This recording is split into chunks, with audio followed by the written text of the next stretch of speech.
Shalom semuanya. Shalom. Shalom. Shalom. Shalom. Apa kabarnya teman-teman? Shalom. Kabar baik. Puji Tuhan bisa dilewati. Puji Tuhan bisa dilewati ya. Dan dilewati dengan sukacita di dalam Tuhan. Gitu ya. Puji Tuhan bisa dilewati dengan sukacita di dalam Tuhan. Jadi penting sekali punya rahasia bagaimana untuk senantiasa bersukacita di dalam Tuhan. Minggu lalu ya, minggu lalu kalau saudara masih ingat ya, kalau saudara masih ingat, saya katakan bahwa memang tidak ada di sini solusinya, ya. Tidak ada di sini. Tapi di mana katanya teman-teman?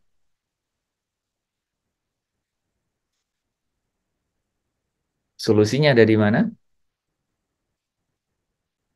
Penyelesaiannya ada di mana? Hmm? Di rumah Bapa di sorga. Ya, ada kata yang lebih tepat. Yang kuingini engkau saja. Yang kuingini engkau saja. Pertanyaannya, solusinya tidak di sini, tapi apa? Tadi Pak Tadu sudah penggalan salah satu katanya udah betul. Hmm?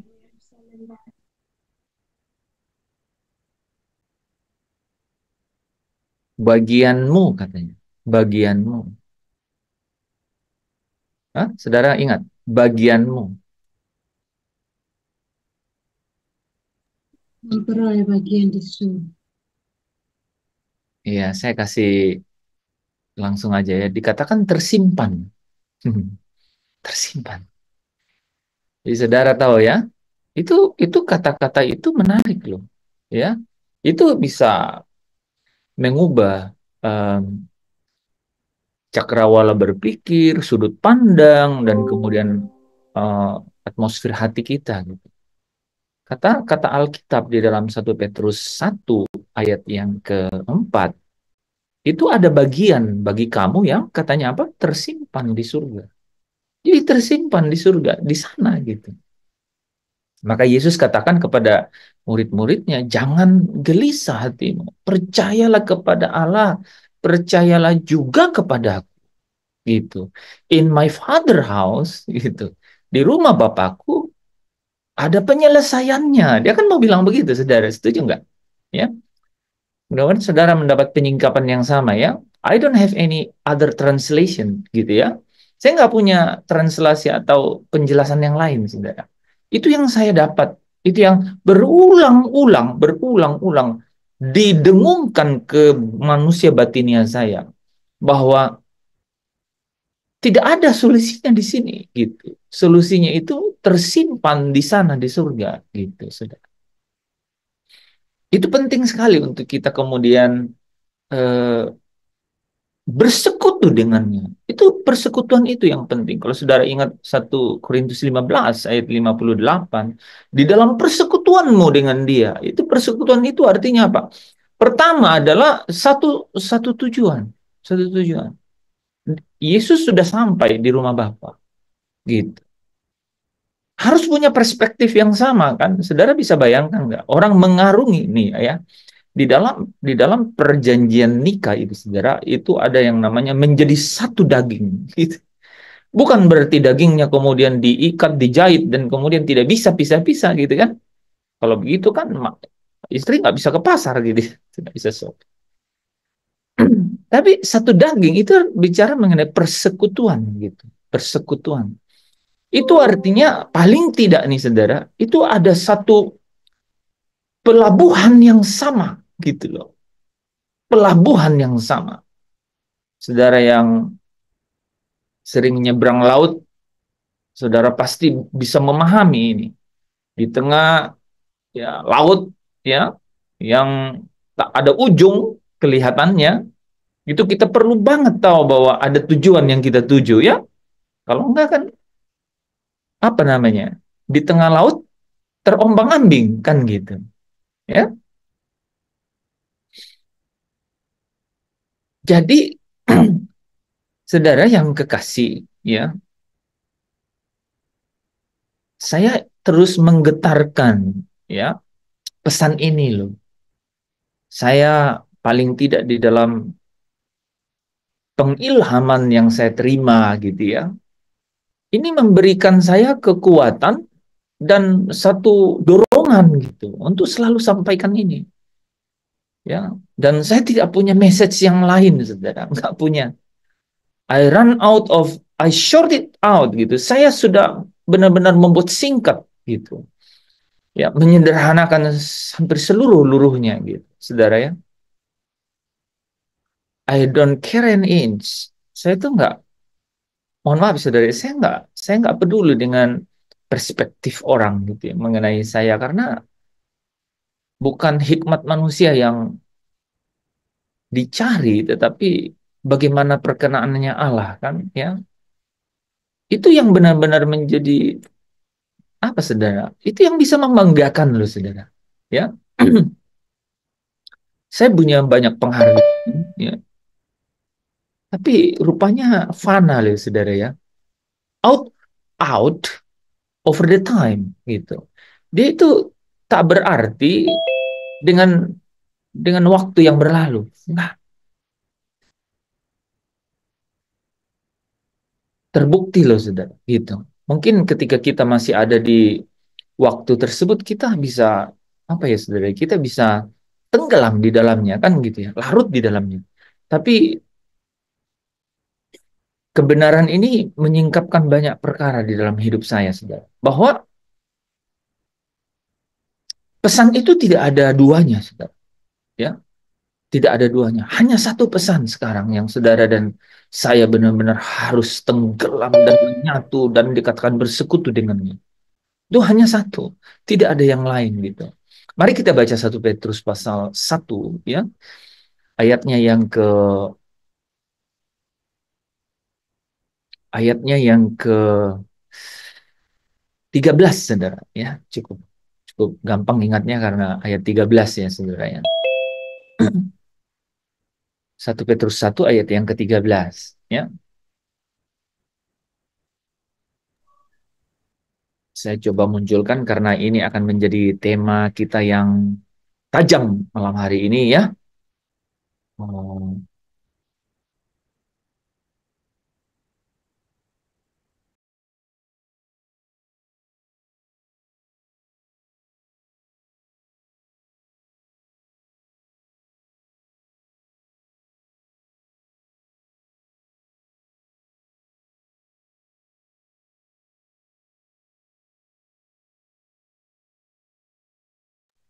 jadi tema kita malam hari ini nih teman-teman. Letakkanlah pengharapanmu seluruhnya pada waktu penyataan Yesus Kristus. Jadi pesan Rasul Petrus, it's very clear gitu saudara, sangat jelas gitu. Dan saudara tahu kan cerita Rasul Petrus ya, from someone yang punya keahlian gitu kan, dia punya keahlian dan keahliannya itu membuat dia kembali lagi ketika apa saudara? Ketika dia tidak mendapatkan Yesus itu bisa menyelesaikan ya perkara-perkara yang dia lihat secara mata jasmania bahwa dia mengharapkan Yesus datang untuk membebaskan mereka dari apa? Dari jajahan Romawi gitu. Dia ingin itu ada kemerdekaan buat orang-orang Israel gitu saudara. It's not going it didn't happen. Tidak terjadi kan saudara? Nggak terjadi gitu. Nggak terjadi. Dan yang terjadi adalah sebaliknya. Bukan hanya tidak terjadi. Yang terjadi adalah sebaliknya. Bahkan tragis kan gitu. Tragis. Katanya dia raja yang akan datang membebaskan. Tapi rajanya disalib. Gitu. Nah, melewati sirkumstansi seperti itu. Ya, perjalanan seperti itu. Tetapi dia kemudian sadar. Sangat sadar. Gitu. Sangat sadar. Yohanes 6 ayat 66 itu mencatat bahwa dan banyak murid yang kemudian meninggalkan Yesus. Gitu. Banyak murid.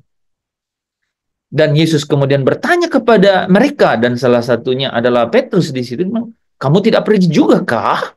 Gitu. Kamu ini tidak pergi juga? Petrus mewakili mereka, bilang begini, Tuhan, kemana kami akan pergi? Kemana lagi kami akan pergi? Kan gitu. Dia mau bilang, engkaulah tujuan itu. Saudara tahu nggak? Petrus yang kemudian betul-betul insaf gitu. Makanya Yesus bilang ke dia kan, kalau kau udah insaf, Kefas, Petrus, batu karang yang teguh itu, ya, insafkanlah saudara-saudara. Nah, Bapak Ibu, di Zoom kita malam hari ini, Petrus ini mau menginsafkan kita bahwa letakkanlah seluruh pengharapan, seluruh. Jadi tidak ada yang lain. Tadi Mira jawab apa? Hanya Tuhan, ya, hanya Tuhan dan kerajaannya. Jadi letakkanlah seluruh pengharapan saya dan saudara. Bapak Ibu, mungkin saudara akan tanya saya, emang Bapak sudah belum selesai? Gitu. Jawabannya belum selesai. Tetapi sudah mulai dan dalam perjalanan. Nah, proses perjalanan menuju titik akhir itu, saudara, itulah yang disebut pengudusan. Nah, ini nih. Saudara kan, kita kan sering terasosiasi. Apa itu hidup kudus? Apa itu dikuduskan? Apa itu pengudusan? Sampai muncul kalimat kemarin, ya, kalau saudara ingat ya. Dalam kekudusan yang sesungguhnya. Gitu. Kekudusan yang sesungguhnya itu adalah apa? Keterpisahan secara total. Secara sempurna. Dan apa, saudara? Dan benar-benar menyatu dan saudara ya, menyatu dan tinggal bersama dengan Yesus. Gitu. Itulah kekudusan yang sesungguhnya. Kalau saudara mau tahu nih arti kekudusan yang sesungguhnya, itu dijawab di Ibrani 12 ayat 10. Mendapat bagian dalam kekudusannya Bapa, itulah kekudusan yang sesungguhnya. Gitu. Oke, itu saudara, itu nggak bisa dirubah tuh saudara. Ya, jadi kita hidup ini adalah perjalanannya, ini journey-nya, ini perjalanannya. Jadi ini menarik ya, saudara catat ya. Ini tuh journey atau perjalanannya sebagai anak-anak Allah gitu. Sebagai anak-anak Allah. Bahwa kita akan sampai pada yang namanya kekudusan yang sesungguhnya. Dan itu apa yang dimaksud kekudusan yang sesungguhnya? Itu adalah mendapat bagian di dalam kekudusannya Bapa. Gitu ya, Ibrani 12 ayat 10 ya.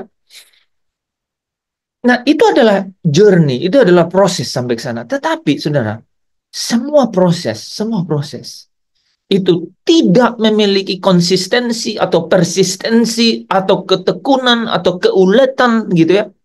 Kalau tidak punya tujuan yang sangat kuat. Kita nggak punya strong desire atau keinginan yang kuat. Kalau nggak punya, saudara, tujuan yang benar-benar jelas, itu enggak. Atau tujuan yang benar-benar menarik, nggak bisa. Saudara. Itu yang membuat orang bisa suam-suam kuku. Dan tahu nggak? Ini tahu nggak, saudara? Inilah kunci bagaimana sukacita senantiasa itu. Bagaimana rahasia bisa bersukacita senantiasa?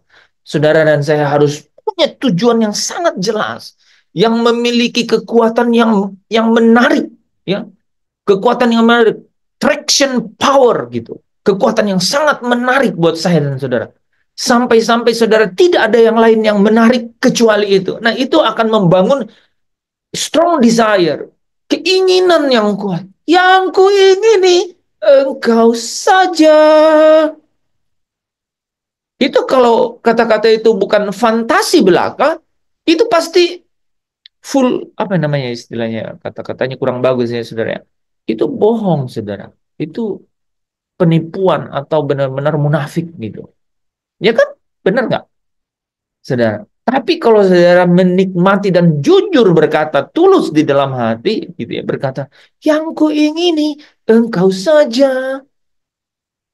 Ya, tinggal dalam kehendak rencanamu.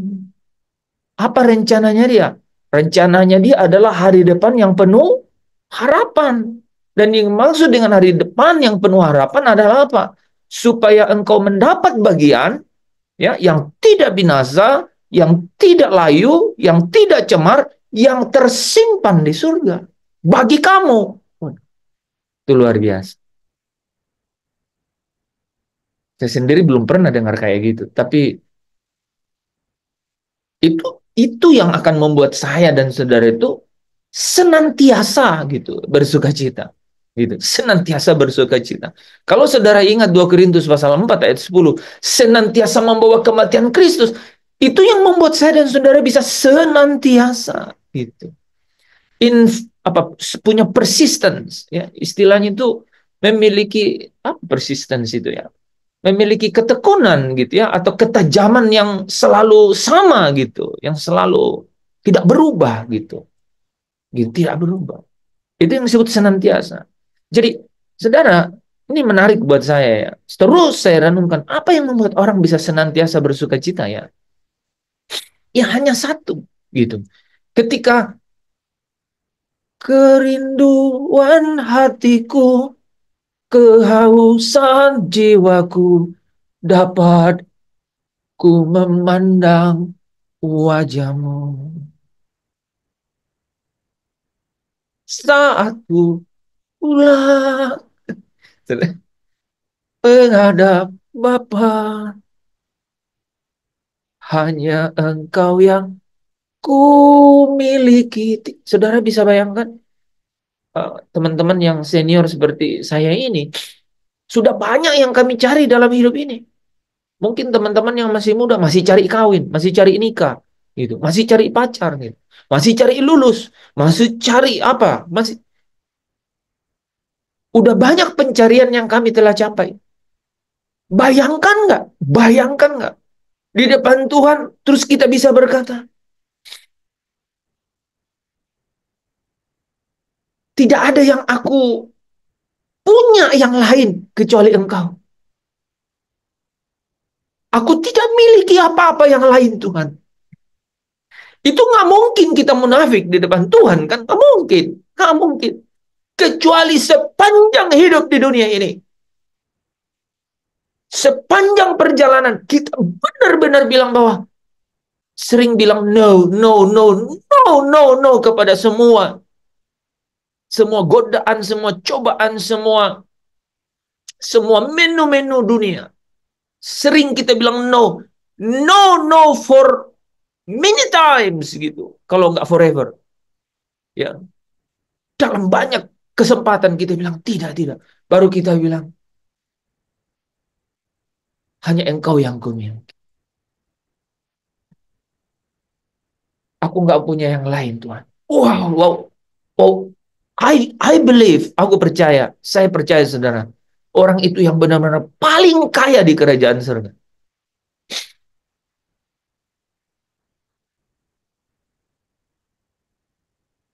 Saatku pulang menghadap Engkau, hanya Engkau yang ku miliki.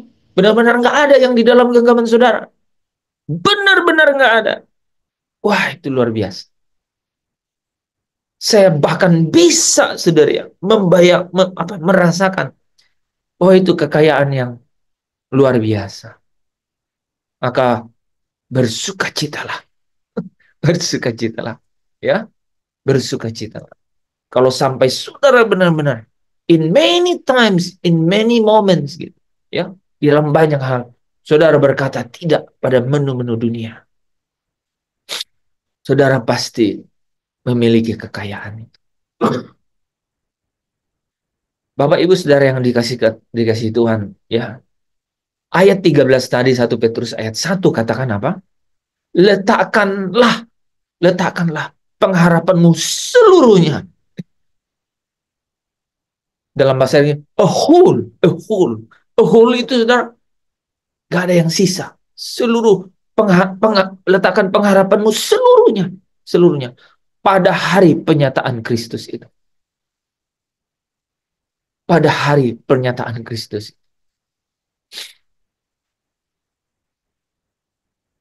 Itu yang harus selalu kita bawa di dalam, senantiasa bawa. Senantiasa bawa dalam hidup kita. Ya.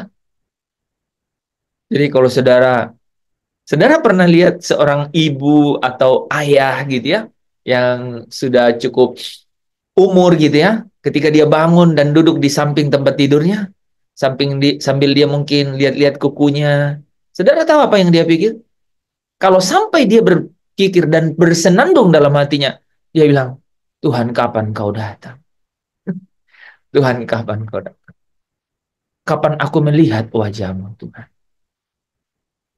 Seharusnya sejak usia dini, kita juga bisa bersenandung seperti itu di dalam manusia batin kita. I want to see you Lord gitu. Ya, aku ingin lihat Engkau Tuhan.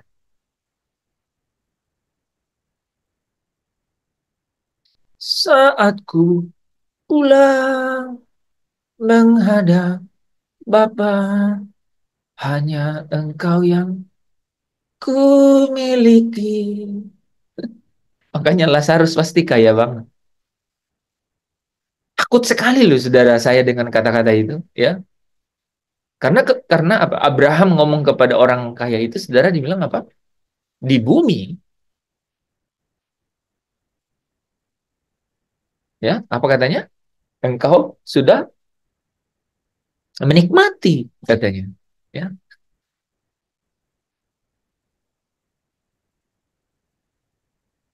saya dan saudara itu, ya, dikatakan di dalam 1 Petrus pasal 1 ayat yang ke-3, ya, ayat ke-4. Itu ada satu bagian katanya yang tersimpan di surga bagi kamu. Satu bagian yang tersimpan di surga bagi kamu. Tidak dapat binasa, tidak dapat cemar, dan tidak dapat layu, saudara. Nah, itulah yang disebut harta di surga. Ya, harta di surga. Hartamu di surga. Gitu. Di mana hartamu berada, di situ hatimu berada. Ya. Jadi letakkan seluruh pengharapan kita. Seluruhnya. Ya, Rasul Petrus katakan, seluruhnya. Nah, saudara kalau perhatikan ya, Injil Markus itu pernah mengutip ya, kata waktu penyataan Yesus Kristus itu. Waktu penyataan Yesus Kristus. Dikatakan di dalam Markus 13 ayat 26, pada waktu itu orang akan melihat Anak Manusia datang. Itulah waktu penyataan Yesus Kristus. Jadi letakkan pengharapanmu seluruhnya itu pada waktu Anak Manusia datang dalam awan-awan dengan segala kekuasaan dan kemuliaannya. Kenapa? Karena pada waktu itu, saudara kalau berarti ini, jadi kata waktu, pada waktu itu, ia akan menyuruh keluar malaikat-malaikatnya dan akan mengumpulkan orang-orang pilihannya dari keempat penjuru bumi. Dari ujung bumi sampai ke ujung langit. Gak ada yang sisa. Nah ini persis saudara, Injil yang disampaikan oleh Markus ini yang dicatat juga di Wahyu pasal 7 nih, saudara. Kalau perhatikannya ini menarik, ya. Bisa konsisten begitu, ya. Rasul Yohanes menulis, saudara, ya, di kitab Wahyu, kemudian daripada itu aku melihat 4 malaikat berdiri keempat penjuru bumi. Nah, ini saudara ya, keempat penjuru bumi, ya. Dan mereka, jadi ini saudara ya, jadi ada dan mereka menahan keempat angin. Jadi menarik, menahan keempat angin bumi maksudnya dari keempat penjuru bumi, supaya jangan ada angin bertiup di darat atau di laut atau di pohon-pohon. Jangan, ya, jangan. Itu kenapa jangan? Nanti di ayat 3-nya. Tapi sebelum ayat 3, ayat 2 bilang begini, saudara. Dan aku melihat, jadi gini ya, aku melihat 4 malaikat. Terus ada malaikat lain nih. Dan aku melihat seorang malaikat lain muncul dari keempat matahari terbit. Ia membawa materai Allah yang hidup. Ya, ini the The shield of living God, ya, the shield of living God. Ia membawa materai Allah yang hidup, dan ia berseru dengan suara nyaring kepada keempat malaikat yang ditugaskan untuk merusak bumi. Nah, jadi keempat malaikat ini, ya, yang di penjuru bumi ini sebenarnya tugasnya untuk merusak bumi. Makanya dikatakan apa? Dia disuruh menahan, ya kan, keempat angin bumi, ya, keempat angin bumi disuruh menahan. Karena apa? Karena gunanya untuk merusak bumi. Tapi tiba-tiba ada seorang malaikat lain, ya, yang muncul dari tempat matahari terbit untuk yang membawa apa? Materai Allah yang hidup, the shield of living God, ya. Dia bilang begini, jangan merusakkan. Jadi disuruh nih malaikat ini, jangan merusakkan bumi, laut, pohon-pohon sebelum kami memeteraikan hamba-hamba Allah kami pada dahi mereka. Jadi teman-teman kalau baca ya ayat yang ke-20 23 25 dari ayat ini, ya, dari Markus pasal 13 itu dikatakan ya akan ada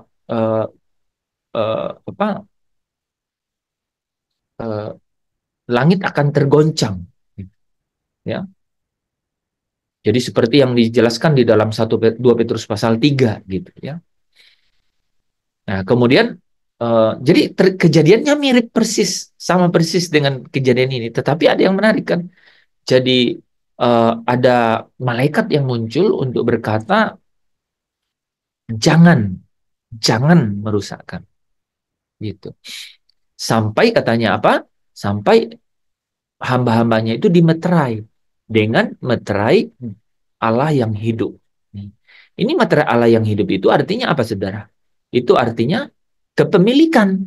Itu artinya kepemilikan. Miliknya gitu. Nah, miliknya. Nah, ini ya, di sini. Jadi dia akan mengumpulkan orang-orang pilihannya. Nah, orang-orang pilihan itu adalah orang-orang apa, saudara? Orang-orang yang dimeterai. Gitu. Itu orang-orang yang dimeterai. Itu adalah miliknya, gitu, saudara. Nah, jadi apa pesannya Rasul Petrus? Letakkan seluruh pengharapanmu. Letakkan pengharapanmu seluruhnya.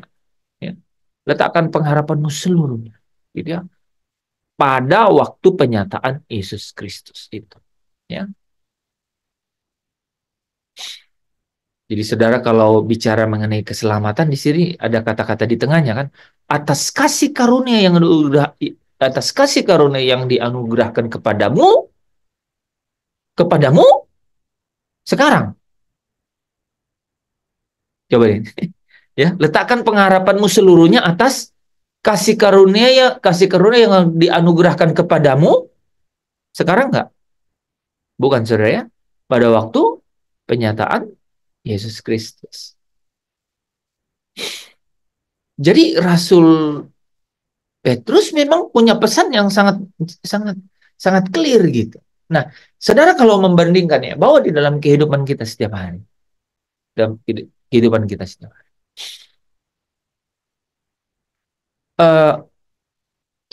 kita menghadapi banyak loh, saudara, ya, banyak hal yang menakutkan, yang menggelisahkan, yang menggentarkan hati, gitu, banyak loh, saudara, gitu. Warnanya beda-beda gitu. Tensinya juga beda-beda gitu. Ada yang high tense, ada yang low tense gitu ya. Ya, teman saya kalau dari NTT itu seringnya ngomong, saya tensi tinggi gitu. Saya pikir apa? Ayo kita periksa ke dokter, kan? Rupanya tensi tinggi itu, ya itu ya. Apa itu namanya? Naik itu ya, emosi gitu maksudnya, emosi gitu.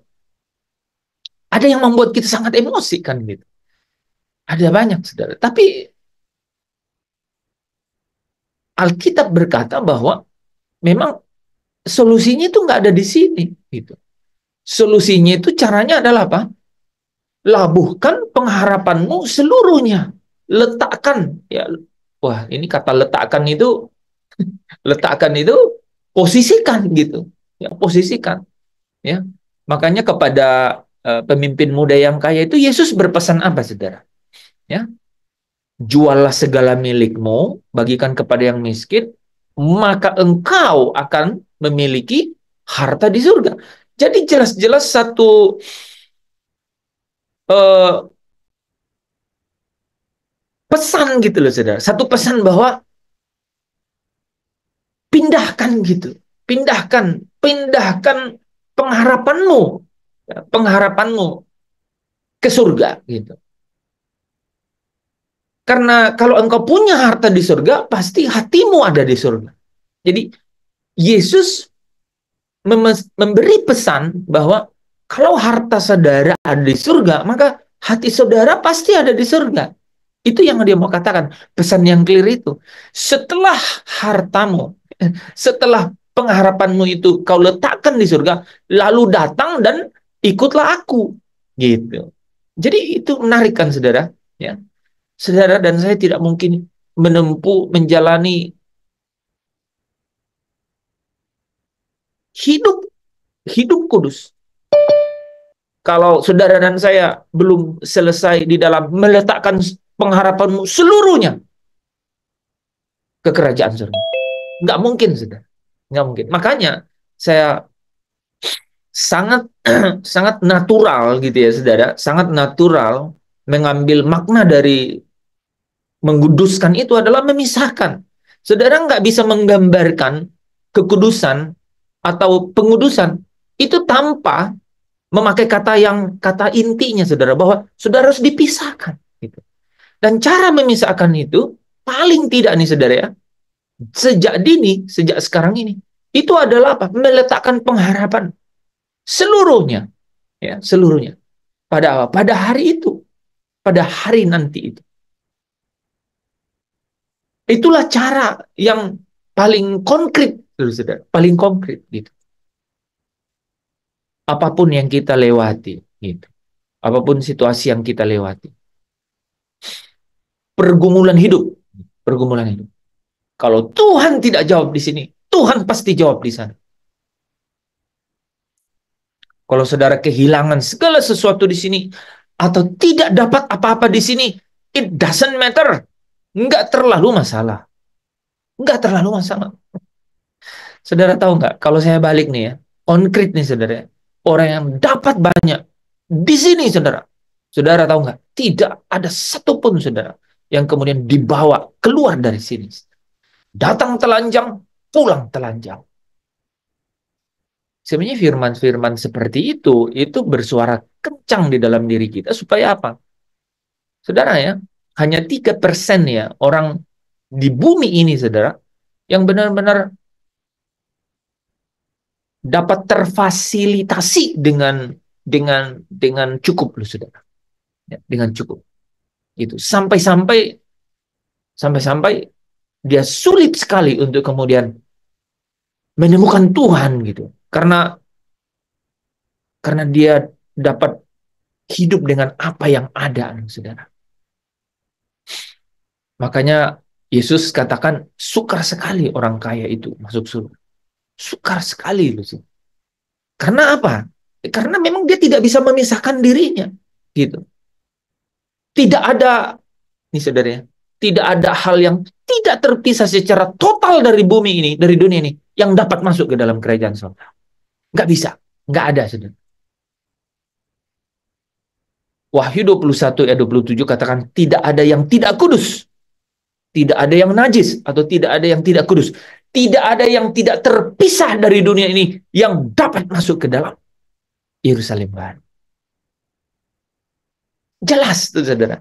Makanya sebenarnya hal ini itu sederhana. Di dalam kehidupan kita itu kita jalani kok setiap hari. We going through every day. Hampir setiap momen kita berhadapan.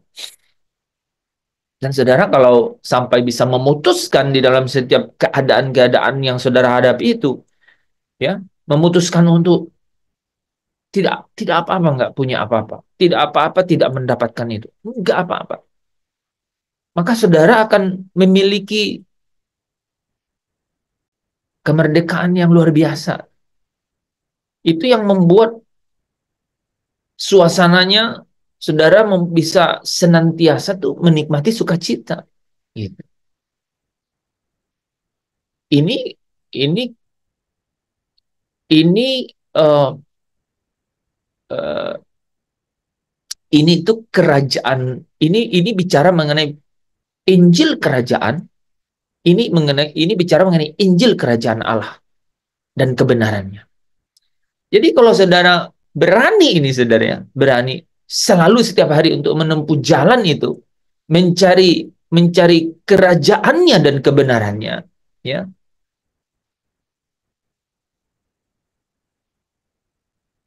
Yesus sendiri berpesan, ya, Bapamu di surga tahu apa yang kamu perlukan. Ya, Bapamu di surga tahu apa yang kamu perlukan untuk melewati, karena kita ini menumpang di sini. Memang begitulah perspektifnya, paradigmanya. Ya. Ini saudara kalau melihat diri sendiri dan memiliki perspektif atau cara pandang seperti itu, keteguhan hati seperti itu, saudara bisa menikmati yang namanya sukacita senantiasa. Seperti itu. Nih, lebih dari itu saudara diberikan apa? Diberikan tanggung jawab. Lebih dari itu saudara diberi tanggung jawab. Maka Paulus itu berpesan, ya. Saudara kalau perhatikan pesan Paulus itu dia bilang gini, gadis-gadis yang belum menikah, janganlah menikah. Ya. Kalau nggak salah 1 Korintus 7 ya, atau 1 Korintus 7. Jangan. Dia itu mau bilang, ini tuh waktu darurat, ini waktu sisa, ini waktu singkat. Dia hanya mau bilang, kalau sampai saudara jauh lebih dari itu perkara duniawi akan mengganggu, dan itu saudara akan menghadapi tantangan itu. Jadi kalau sampai sedikit lebih dari itu satu tanggung jawab. Ketika Musa diberi tanggung jawab itu, Musa sebenarnya apa, saudara? Sebenarnya mau menarik diri kan gitu. Dia nggak mau gitu. Dia nggak mau. Ya, dia sebenarnya ingin just hanya ingin convert atau apa ya, hanya ingin nyaman dengan diri dia saja, dengan Tuhan gitu, dengan Yahweh kan gitu. Dia ingin itu aja gitu. Itu cukup bagi dia kan gitu. Itu cukup bagi dia. Tapi kemudian ketika diberi tanggung jawab lebih, maka apa, saudara? Maka itu sebenarnya sesuatu yang di luar dirinya. Dan itu pasti dari Tuhan. Jadi kalau saudara kemudian diberi tanggung jawab lebih, misalnya saudara apa? Berkeluarga ada anak, kemudian ya harus dinafkahi gitu. Itu tanggung jawab yang lebih. Ya. Dikasih jemaat untuk diurus, tanggung jawab yang lebih. Ya. Jadi RT, jadi RW, jadi camat gitu. Ikut pilkada, jadi bupati, jadi gubernur gitu. Ya. Diberi tanggung jawab yang lebih.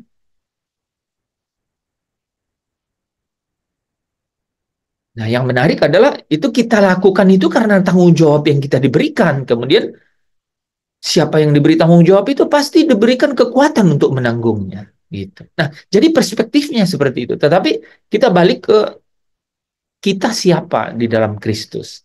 Kita di dalam Kristus itu adalah seorang pribadi yang apa? Yang sudah diberi status baru, ya. Diberi status baru. Nah, ketika kita diberi status yang baru, kita adalah menjadi warga kerajaan Allah, gitu, ya. Warga kerajaan sorga, gitu, ya. Nah, kalau demikian, maka kita adalah anak-anak Allah, gitu. Nah, kalau kita anak-anak Allah, Petrus berpesan, letakkanlah pengharapanmu seluruhnya kepada hari apa? Hari penyataan Yesus Kristus, ya, yaitu ketika Dia datang nanti, ya. Nah,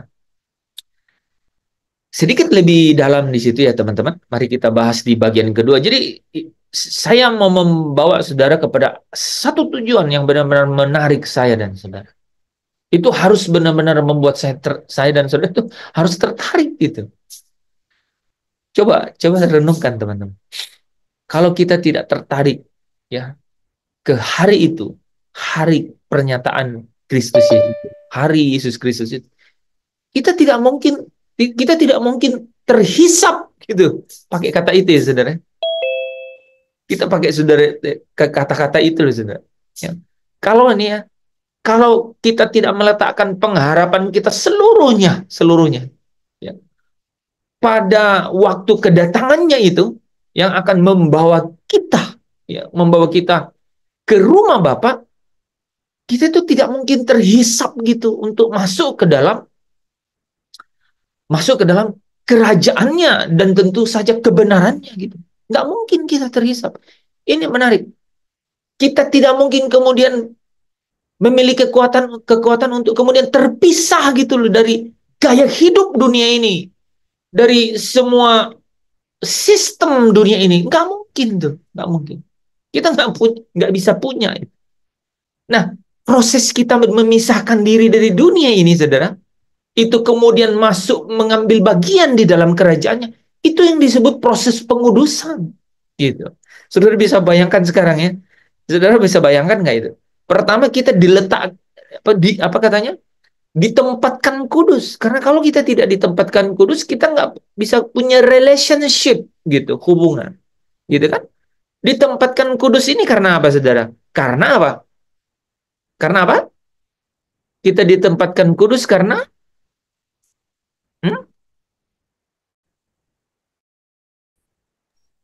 Apa? Kita ditempatkan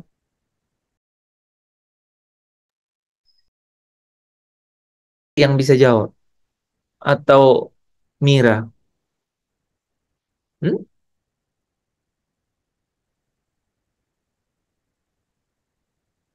Di tempat kudus nih Pak, dikatakan kita punya relationship. Hmm? Ini prosesnya nih, saudara. Saya ulang ya. Kalau kita tidak meletakkan pengharapan kita seluruhnya, ya, ke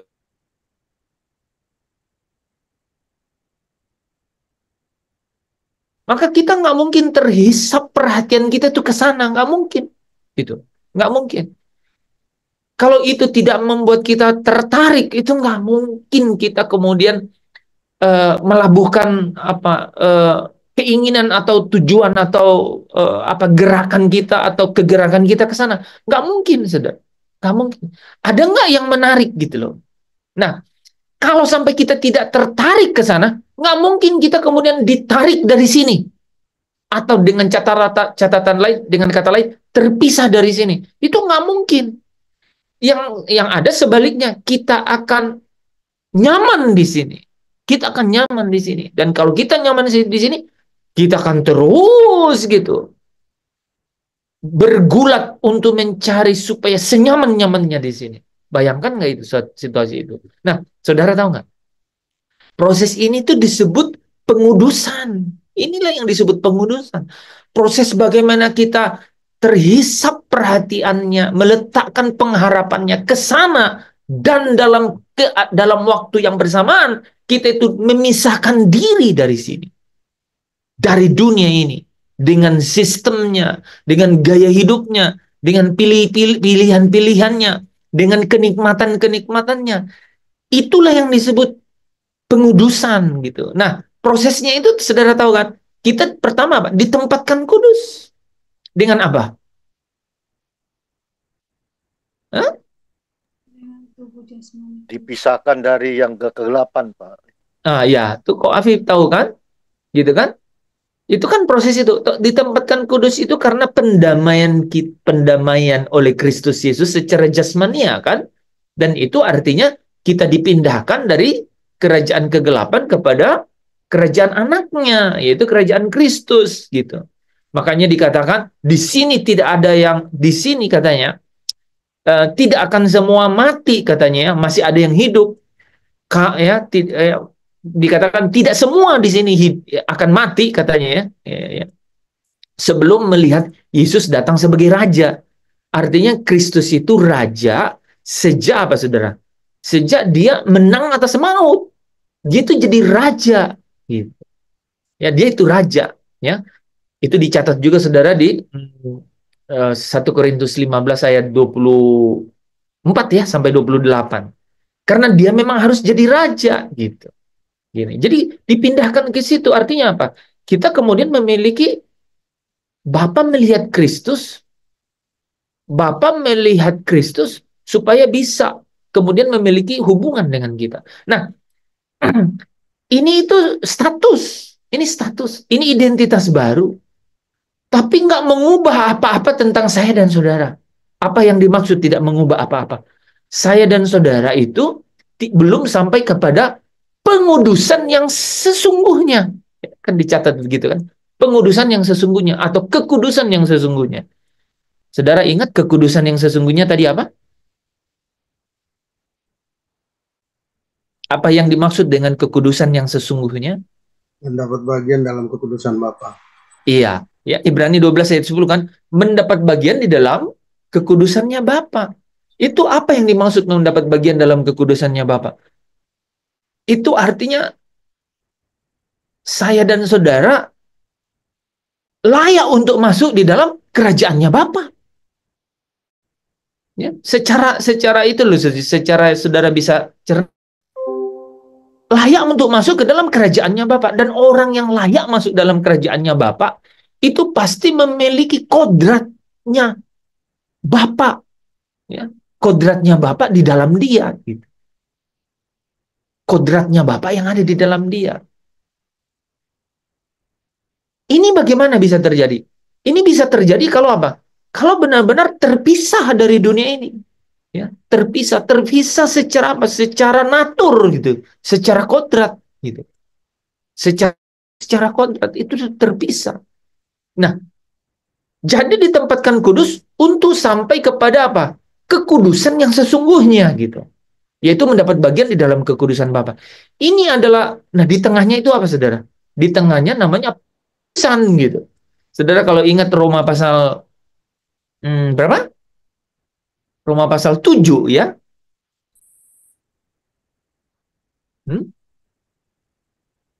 Roma pasal 8 ya. Roma pasal 8 ya. Roma pasal 8 kan? Kan saudara bisa bayangkan. Jadi katanya apa? Kamu menjadi hamba kebenaran. Kan? Hamba kebenaran. Ya. Kamu menjadi hamba kebenaran. Yaitu apa katanya? Yaitu memberikan anggota-anggota tubuhmu ini menjadi senjata kebenaran gitu. Menjadi senjata kebenaran. Jadi kamu masuk dalam pengudus gitu. Ya. Di dalam pengudusan itu Roma pasal 6 ya. Roma pasal 6. Di dalam pengudusanmu. Itulah proses pengudusan. Jadi proses pengudusan itu adalah proses dari ditempatkan kudus untuk masuk kepada dalam kekudusan yang sesungguhnya. Gitu. Kemarin kekudusan yang sesungguhnya itu ada di mana di ayatnya? Di Roma pasal 6 ayat 22. Kekudusan yang sesungguhnya. Roma pasal 6 ayat 22. Berapa Mira? Di Roma pasal 6 ayat 22. Itu pengudusan.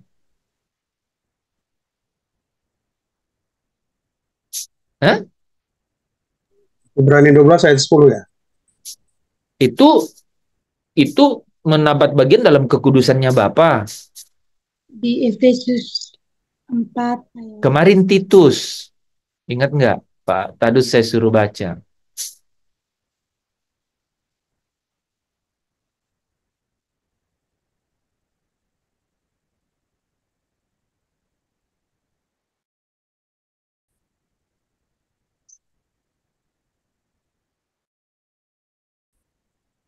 Saya jadi lupa juga kemarin.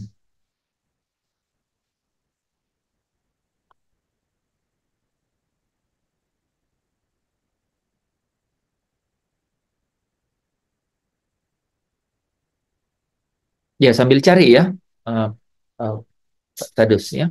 Jadi itu tuh saudara ya.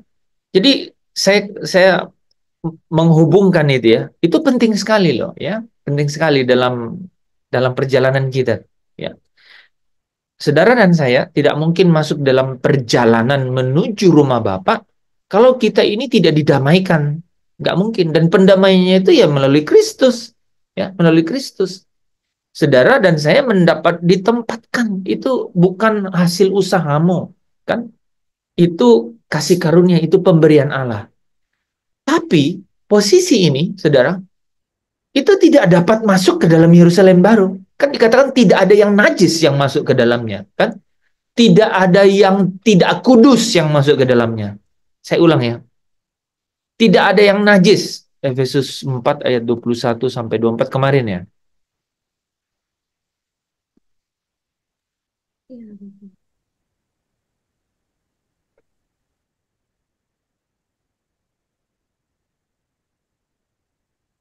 Ya, betul. Nah, ya.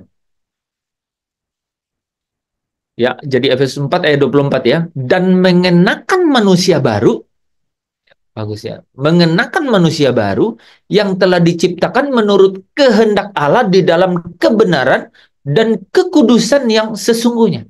Jadi manusia baru itu di dalam kekudusan yang sesungguhnya. Nah, itu yang dimaksudkan adalah sampai mendapat, ini benar ya, coba ya, perhatiin ya. Jadi manusia baru itu katanya apa? Manusia baru itu diciptakan menurut kehendak Allah. Nah, saudara bisa terjemahkan menurut kehendak Allah itu, yaitu memiliki kodrat ilahi. Ini bagus, ini menggabungkan dua ayat yang sering kita bahas ya. Jadi ini menarik. Jadi manusia baru itu ciri-cirinya itu diciptakan menurut kehendak Allah, itu berkodrat ilahi, dan apa katanya? Dan kekudusan yang sesungguhnya, yaitu mendapat bagian di dalam kekudusan Bapa. Bagus ya. Bagus itu ya. Jadi Efesus 4 ayat 24 itu manusia baru itu menuntun kita ke 2 Petrus 1 ayat berapa? Ayat 4 kalau nggak salah ya, berkodrat ilahi, dan Ibrani 12 ayat 10. Tidak ada yang najis yang masuk ke dalamnya. Yang masuk ke dalam Yerusalem baru ya. Wahyu 21 ayat 27 kan. Tidak ada yang tidak kudus gitu. Tidak yang tidak kudus. Artinya apa saudara? Tidak ada yang tidak terpisah dari dunia ini yang dapat masuk ke dalam Yerusalem baru. Kalau saudara bisa baca di 1 Korintus 15 itu bicara mengenai tubuh surgawi dan tubuh duniawi. Tubuh rohani dan tubuh alami. Tubuh rohania dan tubuh alamiah. Jadi ada tubuh surgawi dan tubuh duniawi gitu. Ini satu saat memang harus terpisah gitu. Jadi dikatakan tubuh surgawi itu adalah tubuh yang tidak akan dapat binasa gitu. Ya. Nah, Petrus berpesan, letakkanlah pengharapanmu seluruhnya ya pada waktu penyataan Kristus Yesus. Nah, penyataan ini bicara mengenai apa? Bicara mengenai pada hari Kristus Yesus datang ya, pada hari Tuhan. Disitulah dikatakan apa? Tubuh surgawi itu ya, tubuh surgawi itu akan nampak tubuh surgawi itu ya. Nah, inilah yang dibilang tubuh yang serupa dengan tubuh Yesus Kristus yang mulia. Yang mulia. Ini menarik teman-teman. Itu real gitu. Jadi disitulah tubuh jasmania gitu ya. Sorry. Tubuh surgawi dan tubuh duniawi. Nah, disitulah tubuh duniawi itu dikatakan dibebaskan kan? Ya, Roma 8 ayat 23, pembebasan tubuh. Nah, tubuh apa yang dimaksud di situ? Itu tubuh duniawi atau tubuh alamiah gitu. Dibebaskan dan kemudian akan mengenakan apa? Tubuh surgawi atau tubuh rohaniah gitu. Oke? Itu yang pengharapan kita gitu. Kita letakkan di situ ya. Saya kembali ke pesan Yesus ya. Jadi Yesus berkata kepada murid-muridnya, jangan gelisah hatimu. Ya, percayalah kepada Allah, percayalah juga kepadaku. Di rumah Bapakku banyak tempat tinggal.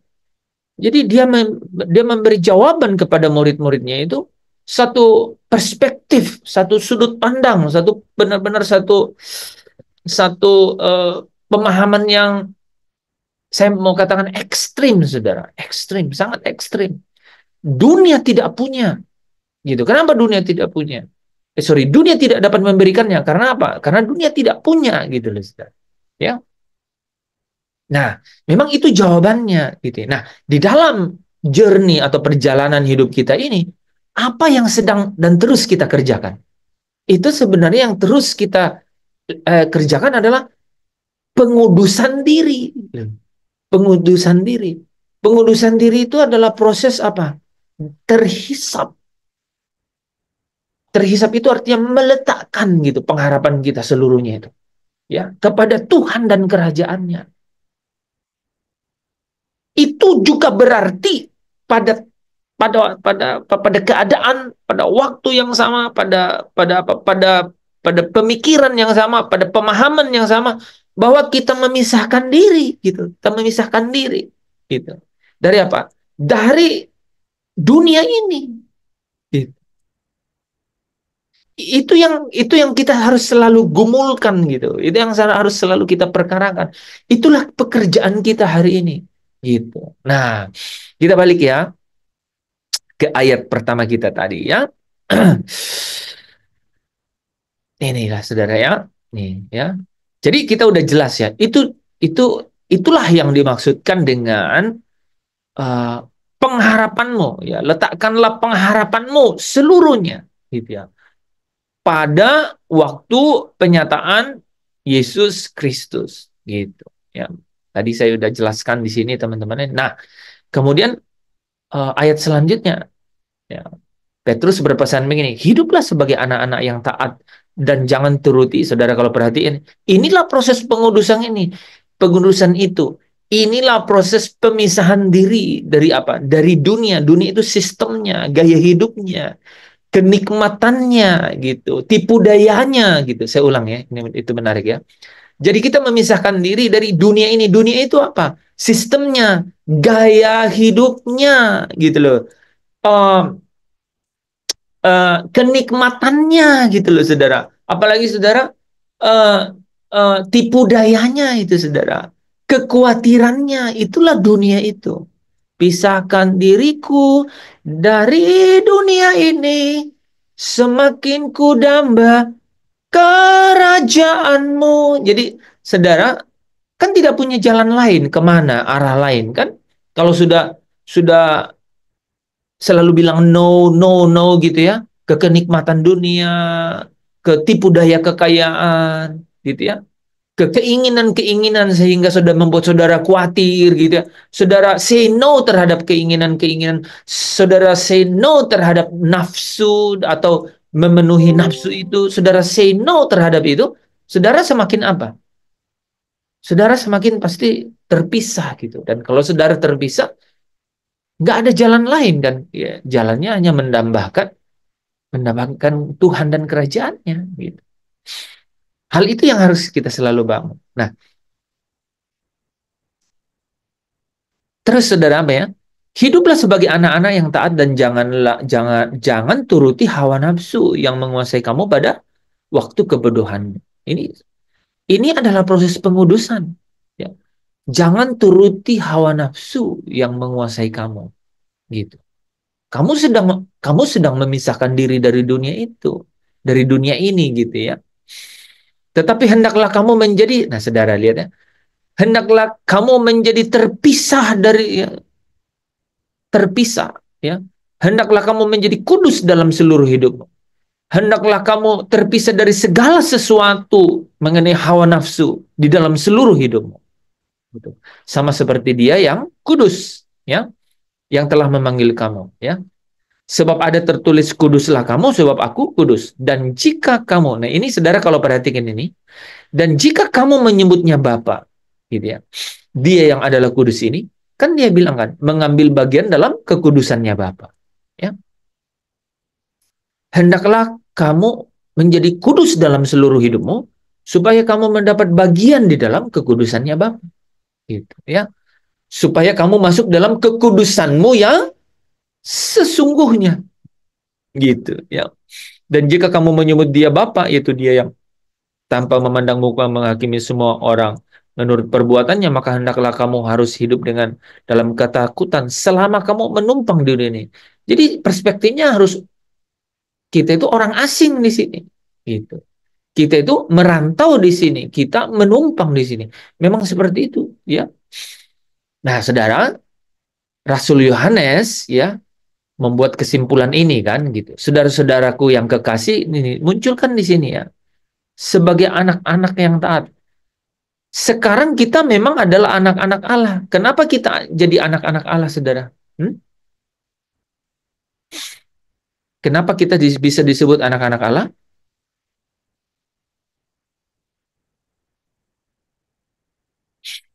Karena ada. Kenapa saudara disebut anak? Ada kodrat ilahi pada diri kita, Pak. Oke, tapi Karena lahir dari Allah. ya gitu. Kenapa Yanti disebut anak? Karena lahir dari mamanya. Itu gampang ya.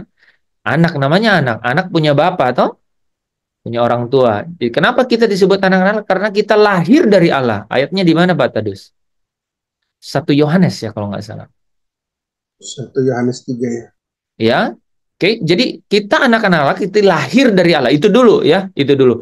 Kita lahir dari Allah itu maksudnya apa? Kenapa saudara disebut anaknya, misalnya siapa ya? Gitu. Kenapa saudara dibilang anaknya orang tua saudara? Karena ada benihnya gitu. Jadi nyambung yang Pak Koafi tadi ya. Jadi kita anak-anak, kita lahir dari Allah karena kita punya benih ilahi di dalam kita. Gitu, ya kan? Karena kita punya benih ilahi. Bukan hanya itu. Nah, saudara harus nyambung dengan Yohanes 1 ayat 12 kan? Karena saudara menerima firman-Nya sehingga apa? Sehingga saudara diberi kuasa untuk menjadi anak-anak Allah, gitu kan? Jadi kita anak-anak Allah karena kita lahir dari Allah. Itu artinya apa? Oh, kamu punya benih ilahi dalam dirimu. Kan gitu, kan? Betul? Gitu. Dan itu berarti apa? Kalau saudara menerima firmannya Allah, kan gitu. Kan Allah adalah firman menurut Yohanes 1 ayat 1 kan. The word, the God was word, gitu ya. Gitu. Dan Allah itu adalah firman. Gitu. Dan Allah itu adalah firman, kan begitu ya. Hotheos, hologos gitu. Jangan dibalik. Dan firman adalah Allah ya. Di dalam bahasa Yunaninya hotheos, hologos gitu. Dan Allah itu adalah firman gitu. Ya. Hotheos, hologos gitu ya. Jadi dan Allah itu adalah firman. Jadi menarik ya. Gitu kan? Anak-anak Allah karena lahir dari Allah ya.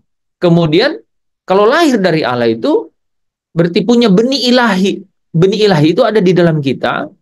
Dan kalau kita itu menerima firman-Nya Allah, maka kita diberi kuasa untuk menjadi anak-anak Allah. Luar biasa nggak? Satu lagi apa, saudara? Coba, siapa yang bisa tahu satu lagi apa? Kenapa disebut lagi anak-anak Allah?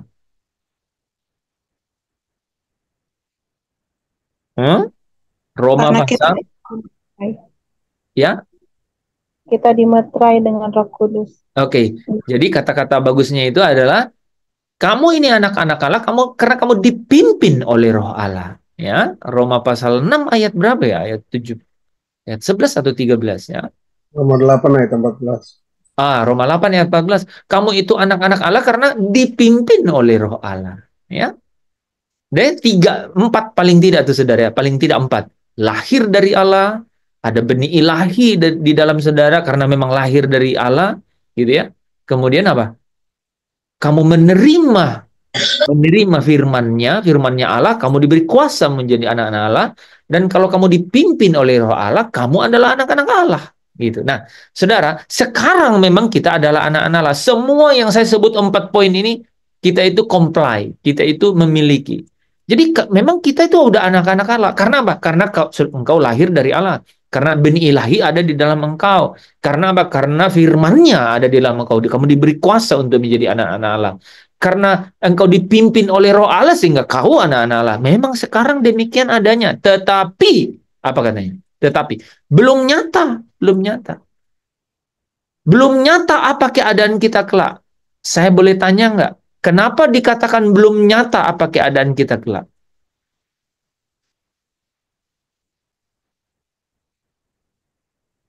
Hmm? Kenapa dibilang belum nyata keadaan kita kelak? Karena belum perampasan tubuh yang fana ini. Oke, bagus ya. Karena kita itu belum dalam tubuh sorgawi, gitu ya. Sekarang perbendaharanya nambah ya, saudara. Kalau nanti baca 1 Korintus pasal 15, itu pakai istilah itu. Karena kita belum memakai tubuh sorgawi atau tubuh rohania, gitu. Sekarang ini kita ada di dalam tubuh duniawi atau tubuh alamiah atau tubuh fana atau tubuh yang hina, gitu. Bisa pakai 4 tuh, ya. Tubuh duniawi, tubuh alamiah, tubuh yang fana, tubuh yang hina, gitu. Ya, nanti kita akan menggunakan tubuh sorgawi atau tubuh rohania, gitu ya. Nah, ini adalah tubuh yang serupa dengan apa? Dengan tubuh Yesus yang mulia itu. Belum nyata. Nah, belum nyata keadaan kita kelak. Apalagi kenapa dikatakan bahwa belum nyata keadaan kita kelak? Ya. Karena ini, saudara ya. Karena kita belum dapat melihat dia, gitu. Karena kita belum dapat melihat dia, ya. Karena kita belum dapat melihat dia. Sebab kita akan melihat dia dalam keadaan yang sebenarnya, gitu. Ya. Jadi dikatakan belum nyata apa keadaan kita kelak. Karena apa? Karena kita di dalam tubuh duniawi, tubuh alamiah, di dalam tubuh fana, tubuh hina ini, kita tuh belum dapat melihat dia, gitu. Nah, nanti kalau kita sudah ada di dalam tubuh surgawi atau tubuh rohania atau tubuh yang serupa dengan tubuh Yesus yang mulia, maka kita akan melihat dia dalam keadaannya yang sebenarnya. Nah, saudara, kalau tadi kita memulai dengan kata letakkan pengharapanmu seluruhnya itu pada waktu penyataan Kristus, maka malam ini saya tutup dengan ayat ini ya, ayat yang ketiga di 1 Yohanes pasal 2. Katakan begini kan, setiap orang yang menaruh pengharapan itu kepadanya, itu pengharapan itu. Pengharapan kita tadi, yang pengharapan kita itu kita letakkan seluruhnya. Setiap orang yang menaruh pengharapan itu kepadanya, apa katanya? Menguduskan dirinya atau menyucikan dirinya. Sama seperti dia yang adalah suci. Saudara, kata-kata ini saya sampai 2 kali memberi judul ini di live sharing kita ya, di broadcast itu. Karena apa, saudara? Itu penting banget. Saudara kalau perhatiin, menyimak apa yang saya uraikan dalam 1 jam itu hanya mau bicara mengenai kalau saudara nih benar-benar meletakkan atau melabuhkan pengharapan saya dan saudara ke Tuhan dan kerajaannya, ke kedatangannya itu, ke satu keadaan di mana nanti benar-benar dapat melihat dia dalam keadaan yang sebenarnya. Itu sebenarnya sedang menghisapkan diri kita ini atau memisahkan diri kita ini dari apa? Dari dunia ini. Dunia ini bicara mengenai gaya hidupnya. Dunia ini bicara mengenai kenikmatannya. Dunia ini bicara mengenai tipu muslihatnya dengan kekayaan dunia ini. Dunia ini bicara dengan keinginan-keinginannya yang membuat orang khawatir, gelisah, dan gentar. Ketika kita menaruh pengharapan kita itu kepadanya, maka sebenarnya kita sedang menguduskan diri dan menyucikan diri. Dan niscaya nih saudara, kalau kita masuk dalam kekudusan yang sesungguhnya, menjadi manusia baru, yaitu memiliki apa katanya? Menurut kehendak Allah, sesuai dengan apa yang dirancangkannya, yaitu memiliki kodrat ilahi, dan dalam kekudusan yang sesungguhnya itu mengambil bagian di dalam kekudusannya Bapa. Itulah orang-orang yang disebut kudus yang masuk ke dalam Yerusalem surga, yaitu roh-roh orang-orang benar yang telah menjadi sempurna. Ya, amin. Mari kita tutup dengan doa. Bapa, kami tidak berhenti-hentinya menikmati roti surgawi ini, dan kami mau terus untuk menikmatinya Tuhan. Singkapkan lebih dalam lagi dan lagi